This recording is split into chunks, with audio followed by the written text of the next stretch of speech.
Hey guys, today I'm going to show you how easy it is to download the 1 billion signals application on your iPhone.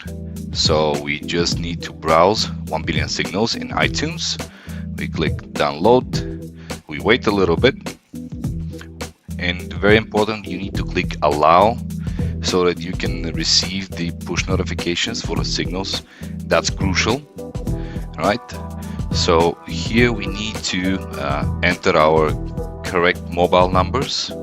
So in our case it will be Switzerland. Let me just find it. Okay, now in some cases, if you have an issue and you're not getting the SMS, that's your telecom's fault, right? So in this case you need to click, I'll show you just in a second. Let me just type it in 787. Okay, and we click send code. And do you see this text? If you have not received the SMS, please click here. That's the option you need to use if you're not getting the SMS. That's how the code looks like. We just copy paste it and we're good to go. So I can officially welcome you to the 1 billion signals family.